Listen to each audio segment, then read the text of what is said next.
ഇത്തവണ പൊന്നാനിയിലെ കാറ്റ് എങ്ങോട്ട്? 2019 കണക്കും അതിനുശേഷം നടന്ന 2 വർഷത്തിന് ശേഷം നടന്ന നിയമസഭാ തിരഞ്ഞെടുപ്പിലെ കണക്കും ഒന്ന് താരതമ്യം ചെയ്ത് നോക്കാം. 2019 UDFന് ഭൂരിപക്ഷം കിട്ടിയ മണ്ഡലം തിരൂരങ്ങാടി 46,984. താനൂരിൽ 32,166. അടുത്തത് തിരൂരിൽ 41,385. അടുത്തത് കോട്ടക്കലാണ്, സമദാനിയുടെ സ്വന്തം മണ്ഡലം 42,199. അടുത്തത് തവനൂർ മണ്ഡലം 12,353. അടുത്തത് പൊന്നാനി മണ്ഡലം, പൊന്നാനിയിൽ 9,739 വോട്ടിൻ്റെ ഭൂരിപക്ഷം. അടുത്തത് പാലക്കാട് ജില്ലയിലെ തൃത്താല മണ്ഡലമാണ്. തൃത്താലയിൽ 8,404 വോട്ടിൻ്റെ ഭൂരിപക്ഷമാണുള്ളത്.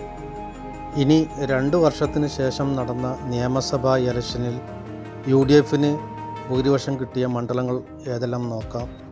തിരൂരങ്ങാടി മണ്ഡലത്തിൽ UDFന് കിട്ടിയ ഭൂരിപക്ഷം 9,578.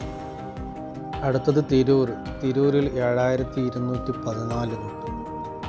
അടുത്തത് തിരൂരങ്ങാടിയിൽ 16,588 വോട്ടിൻ്റെ ഭൂരിപക്ഷം.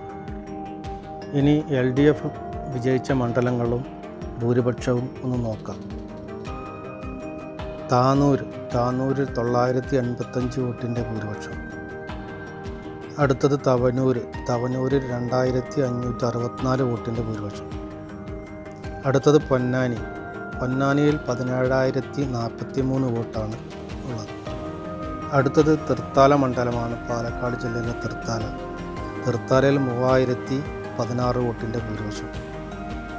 2019 1,93,000 ചില്ലറ വോട്ടിൻ്റെ ഭൂരിപക്ഷം പാർലമെൻറ്റിൽ ഉണ്ടായിരുന്ന UDFന് 2 വർഷത്തിന് ശേഷം നടന്ന നിയമസഭാ ഇലക്ഷനിൽ വെറും 8,000 വോട്ടിൻ്റെ മേൽക്കൈയെ നിലവിലുള്ളൂ.